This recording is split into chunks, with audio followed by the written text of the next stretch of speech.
Hi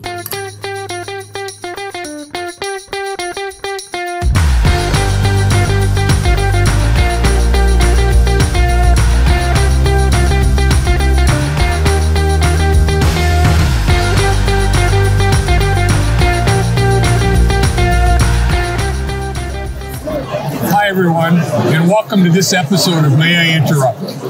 My name is Craig Norman. My partner in crime over here is Dr. Jason Jedlicka, and today we have the opportunity to interview one of the real stalwarts of the contact lens and optometric field, Dr. William Tullo. Bill, how are you, man? Hey guys, thanks for having me. Oh, it's such a pleasure. You know, that the first three that we offered this opportunity for couldn't show, so we appreciated number 4 was okay. So, sloppy fourth. Okay, got it. Good. Fourth is not bad. No, I've been going down the chain.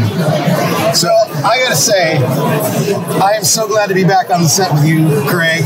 It's been too long, and you know what I really miss is that soft blue glow of the light. Yeah. So, that's an inside joke for Neon Head. And I did wonder, by the way, how long it was going to take you to get into that. Oh, we didn't have to wait long. 1 minute. Yeah. We should get a new writer. That's pretty poor material.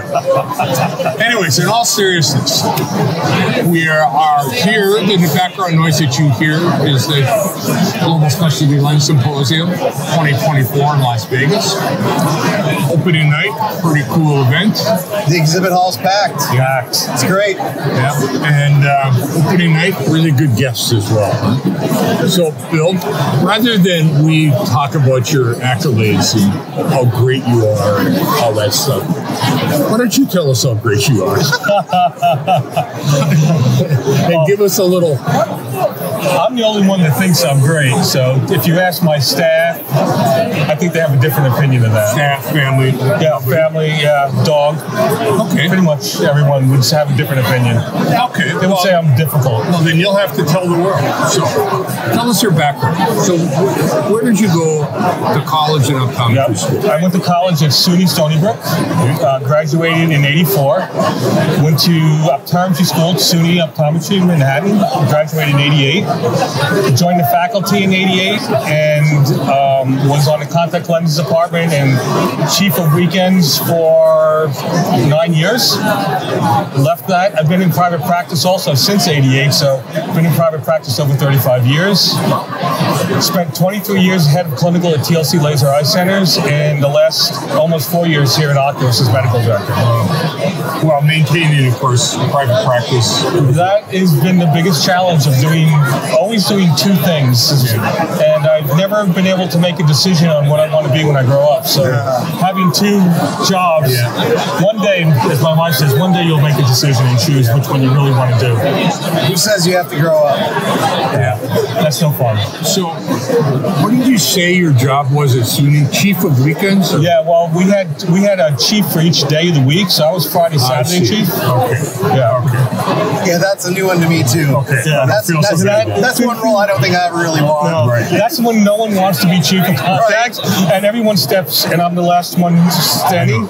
Yeah. So they tell you the rest of them only get one. Yeah. And you get two. It's a youth Friday, promotion. Saturday. Because Sunday wasn't available. Yeah. It's a youth promotion too. Big pay raise. Oh yeah, totally. I'm sure. Totally. Okay. Well, I'm glad that Jason, I wasn't alone there because I was going to ask you if there's anything like that. I was hoping I get a follow-up question for that. Yeah, we don't have a role like that at IU now. Okay, so great. So tell us a little bit about what you're doing now relative to Oculus. And medical director, is that the... Medical director is my title at Oculus for North America. Yeah. So I am the go-to for all clinical questions regarding our instruments and also problem solving with the R&D team about developing new softwares and new hardwares. Right. And so, Bill, it's going fast. Is this like year 3 now? This is, I'm starting year 4. Yeah. Year 4? Yeah. Wow. Yes, it's been a wild run. It's been a lot of fun. Yeah. It really has rejuvenated my love of optometry. That's awesome. It really has. Yeah. And you work with, obviously, optometrists. You work with ophthalmologists too, though, Ophthalmologists, yeah. I mean, still the majority of our products are ophthalmology, refractive surgery driven.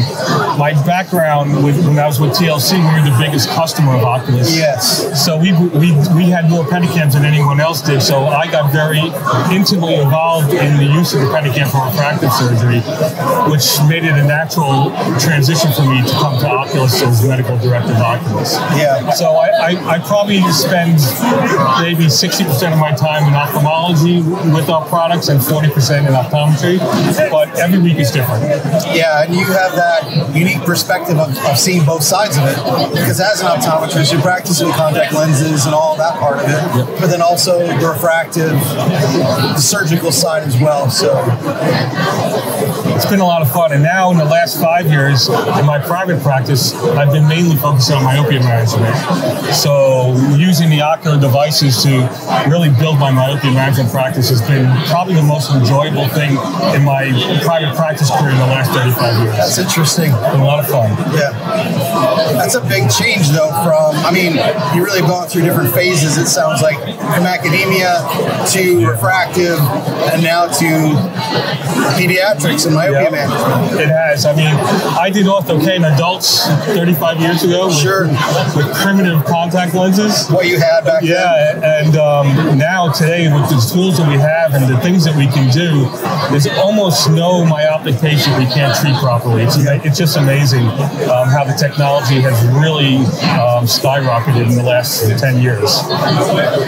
So, of course, Jason, you like to have every toy there is, and have most of them. I'm a toy guy, yeah. Yeah. And as you continue to take the Oculus products and present them to optometry, as the team does, sales team and all that, we've seen an increase of interest into, more sophisticated ways to be able to analyze the corneal surface. That's a really good question. I mean, historically, I always fit my ortho-k lenses with a Placido topographer with about 6 millimeters of data, and I always just extrapolated and guessed how to design the periphery of the lens. The biggest change for me and biggest improvement in my fitting skills was having limbus to limbus data, real data, elevation data, not tear film data, and designing the lens from that. My one and done rate has gone from 70% at my best with Placido to 96% one and done now. It's just amazing how better I am, and I'm the same person. So the technology has really changed the way I do it. And success, cost of goods gone down, chair time's gone down, success rate's gone up. It's made it so much fun. Yeah. So Jason, speaking for academia, is that something that is being embraced widely? I mean, you've liked technology forever. Right. But, we try to balance it. We want the students to be introduced to the technology and see how easy it can make your life at times. But we also have to recognize they're not all going to have that technology right away when they get out. And so we have to teach them how to do it without it, but we lean on it a lot when we can. Right. But absolutely getting them the exposure, and probably when they get out and they don't have it, they realize, wow, this is a lot more work than when I had it. Yeah. And so I do think that I think it's a balance of trying to teach without the toys, but give you enough experience that makes you realize how they can be great. And those foundational skills of fluorescein evaluation is still so important. You can have all the toys in the world, but if you don't know what you're looking at, you can't fix things. So having the students really understand the foundations is still critically important, even if you have every toy in the universe. Yeah, hybrid approach for sure. And again, the cool thing is like, as you've already said, the optometric world, as we look at more and more customized lenses, not just sclerals but corneal lenses too, and this new frontier of HOA correction question. I think that many ODs are starting to recognize if I want to practice like this, I have to get that equipment. And maybe it costs me, but I have to have a big picture view of how it will grow what I do. So it's a huge practice. If you're in a private practice, to differentiate yourself from everyone else around you, the technology makes a huge difference. I know in my orthokeratology practice, I'll design a lens for the parents right there, show them this is a unique lens that's only for your son or daughter's eye, and I show them the toys that I'm using to do these designs, and I'm assured that no one around me has all these toys. Yes. It really helps justify my fees also. And I think that is something that a lot of doctors, not just ODs probably, but ophthalmologists too, always want to look at equipment as how can I get my investment back in terms of direct revenue. And you can't always look at it that way. You have to look at it and say, maybe I can't get it back directly, but if I can spend 1 or 2 less visits fitting that ortho-k patient, 1 less remake per patient, I mean, that is money in your pocket. And if you look at it that way, you say, I don't have to see that money coming back to me directly. I can see the growth in my practice, the efficiency and all that. And all the lens remakes. I mean, boy, my average, about 5 years ago, my average lens remakes were about 3.1, and now I'm down to 1.1. I mean, so now ordering a second lens is unusual. And when it happens, it's the exception, not the rule. And boy, that makes it so much more fun to do. There was a few years ago, I think it was here at GSLS, I think Pauline Cho presented a research paper that talked about the number of lenses it took to get success with ortho-k by prescription, and it ramped up considerably. And I thought at the time her numbers looked accurate to what my experience was, but I'm with you. The last 2 or 3 years, my success rate is much higher because we've switched to doing pentacam as our baseline instead of a placido disc image, and it's made a world of difference. And that first lens is much more accurate in your periphery. Yeah, so you can safely go to a large diameter lens. In the past, I would be fitting 10-0 lenses. And you can never get them to center perfect, and now you can trust that peripheral data, and you can design a lens almost out to the windows, and some people design beyond the windows. Yeah, I routinely go a 0.5 millimeter less than HVID, which is about my vertical. So we're fitting pretty much a full vertical and just under the diameter of the horizontal for all of our patients. Let me ask you guys a question. So, for using the pentacam in the office, so and either one of you can answer this or both. So the instrumentation is in a separate room, right? It's not in my pre-screening room. It's in my secondary pre-screening room. Right. Okay. So so it's not in the exam lane, right? Correct. It's not in exam lane. So the technical support does the measurements, and then they send it over into the exam lane. Correct. And then do you show it off just a desktop screen, or do you show it on a monitor? It depends which lane. In one lane, I have a 50-inch monitor. In the other lane, it's only a 40-inch monitor. But yeah, so in my practice, everyone above the age of 18 gets a baseline pentacam, and then it gets repeated every so often. Everyone above the age of 40 gets one every year. And then for my patients under 18, they get myopia master measurements every time they come in. So I'm collecting all this data, some of which I use on the exam, and sometimes it's really for the future. Having that baseline data, it makes such a difference when you have to solve problems later on. So I was asking the question more like from a marketing point of view. So I'll just share a quick story. So I had a knee replacement this year, and in the pre-op phase, of course, they're doing the regimen to make sure that insurance companies will cover it and the usual tests. And so one of them is that, walking to the office, I'm getting a workup to say, doctor wants you to have x-ray, right? So walk just down the hall. Literally, it takes 2 minutes. I come back, and before I get into that room, it's already up there. The screen is already up there. And that's what I tell my techs to do. I had a patient ask me the other day, he asked me if I'm having a problem with my vision. I said, why do you say that? He said, every time I come, you have a bigger screen. So I said, well, that's for you, not for me. But it's right to that point is I probably changed my screen over the last 7 years 3 times to make it bigger each time. Just so if there's a second parent on the other side of the room, they can see without having them hover over me. All right. And for me, that wow factor was something, right? It was like, okay, this is high tech. They know what they're doing. Even if they don't know what they're doing, they know what they're doing. Exactly. And so what we do at the school to follow up with that is we'll do a consultation and talk about myopia management, ortho-k, discuss fees, the whole thing. And when the patient and the parent decides they're ready to move forward, as they leave, they go to the room with the keratograph and pentacam, and we explain that we're going to take images of your eyes, and we'll then place the order for your custom lenses, and when they come in, we'll let you know. And they get that as they leave, and then we get the opportunity then to explain. But when we move from diagnostically fitting or ordering lenses just based off of Ks to being able to tell our patients, we're going to take a map and then create a custom like mold for your eye, just like your kid goes to the orthodontist and they get their retainer molds done. It's completely custom to your mouth.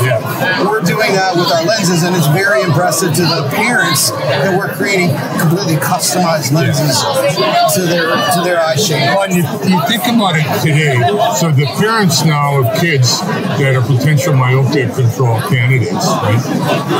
The parents have grown up with a device in their hand their whole life, and they just expect technology is not the biggest wow factor, it's an expectation as the parent, right? And I just wonder how often it's used as part of the presentation to the parents. Yeah, I think in private practice it is used a lot because, again, you're competing against all the other private practices in your geographic area. So you need to have things. And I expect my parents to go to at least 2 myopia management consults.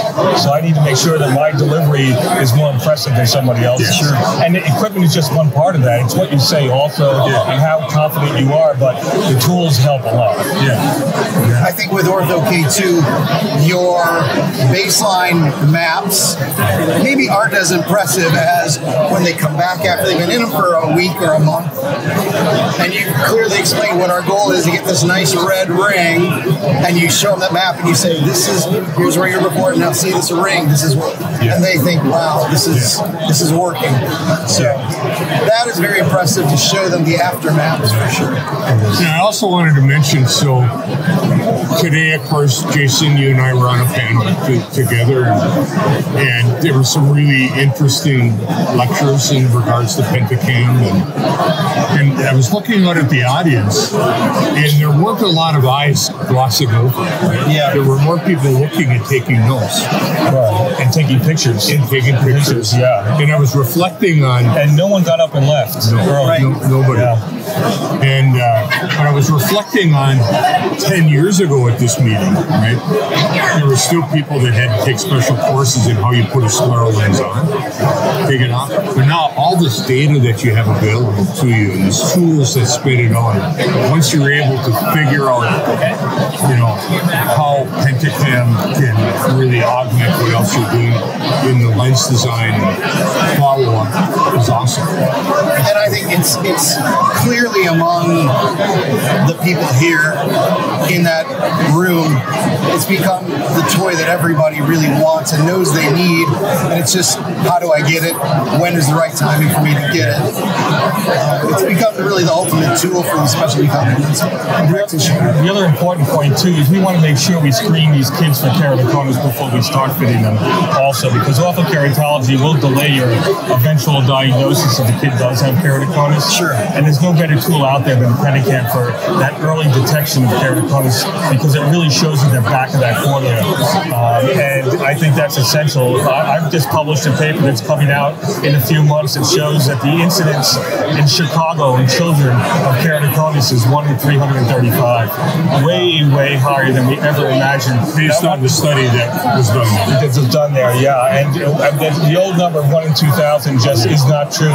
That's based on keratometry discovery. Yeah, and once you start orthokeratology, if you're only doing anterior corneal shape, you'll never detect it. No, the software package in the Pennicam relies on a normal anterior corneal shape. I was going to say, so even if you has the data display won't work once you alter it. Whether it's by LASIK or ortho-k, it's only for virgin corneas. Right, and so that was the other thing is even if you had a Pentacam, but you overlooked doing a baseline map, you can't rely on the indices any longer once you start it.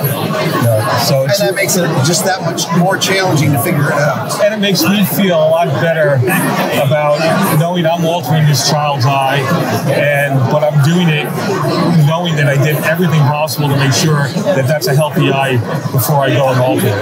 Right. Will insurance cover it on the child as a baseline? Not yet.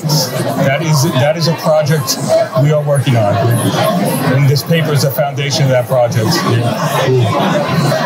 So, Bill, without giving us any trade secrets, unless you want to give us trade secrets, of course.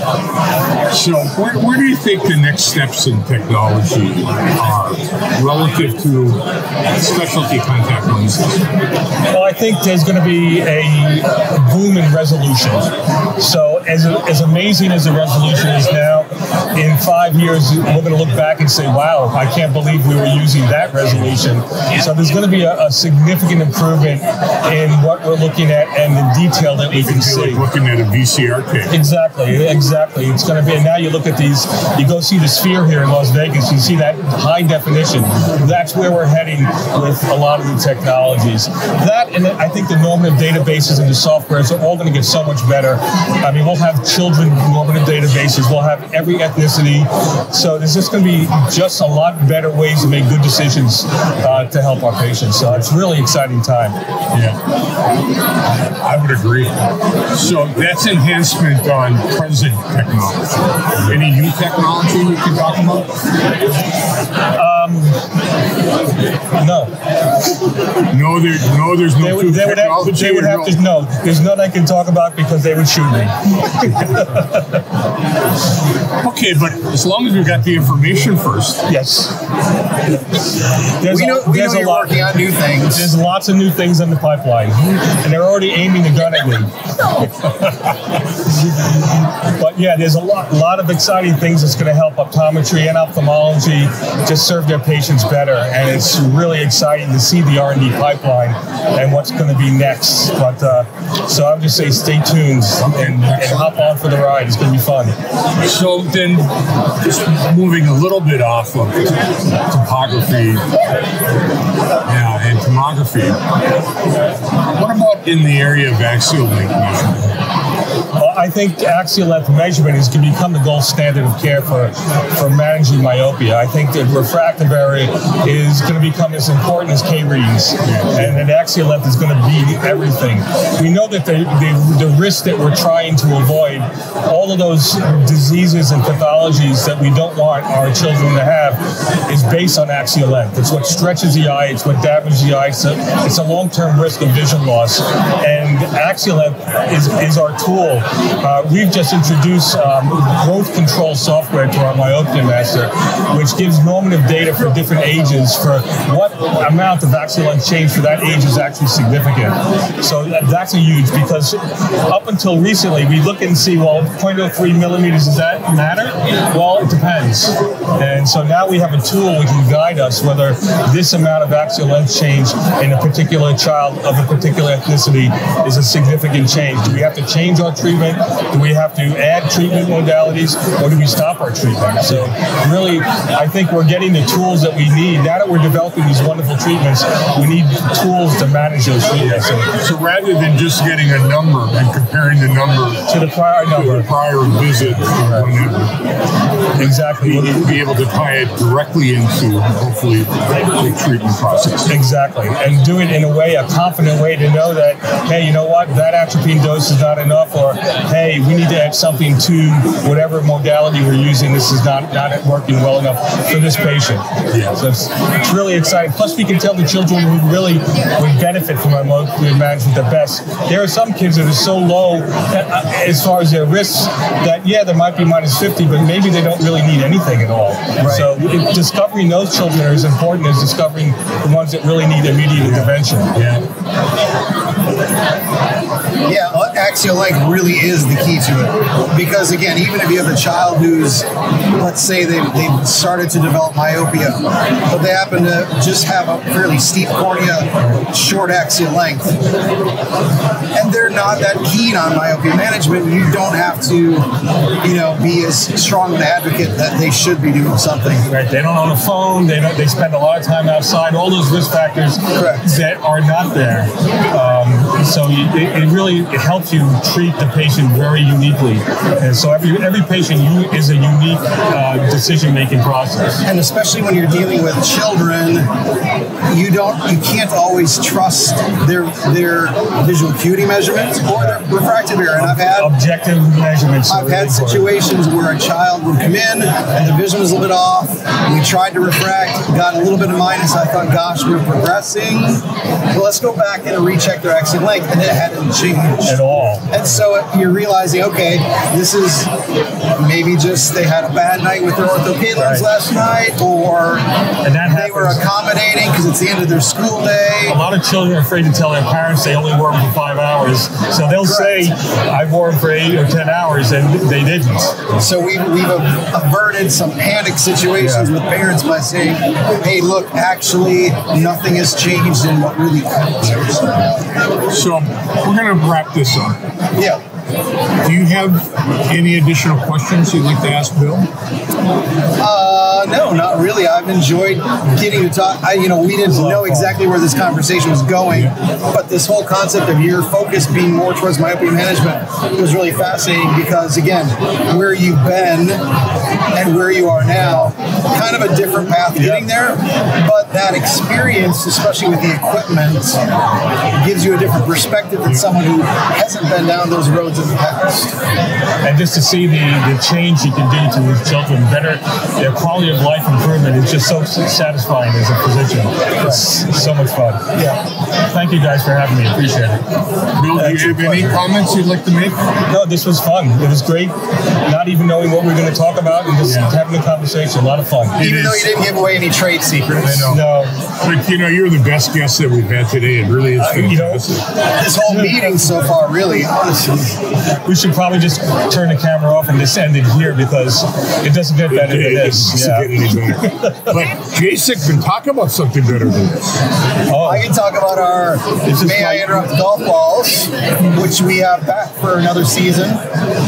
Congratulations, Bill. I know that you're an avid golfer. I'm going to go out tonight. And you're sore today from Top Golf yesterday. Yeah. TJ put me through the ringer. Yeah. You just got to play more. More than once every 25 years. And of course, if you get a mouse pad like this. I don't have a mouse pad like this. This is the hottest item on eBay right now, but they're available here direct. Oh, do I get one to take home? You get one to take home. This is awesome. This is a lovely Best day parting ever. gift. Lovely parting gift. Jason looks terrific. I unfortunately look like me. And when you use it, your mouse goes here. Jason, that's my line. That's bad. That's bad. I got you first. You did. Mouse droppings. These are really great. I hope you use it. I have to tell you, I used mine today twice because I carry it in my travel bag. Yeah. Hitting people at the airport? Or? Exactly. I was standing outside here in Las Vegas. Thank you, guys. This was good. This was a lot of fun. And thank you for listening. Thank you for Oculus for supporting this. May I interrupt? Never fails. Thank you.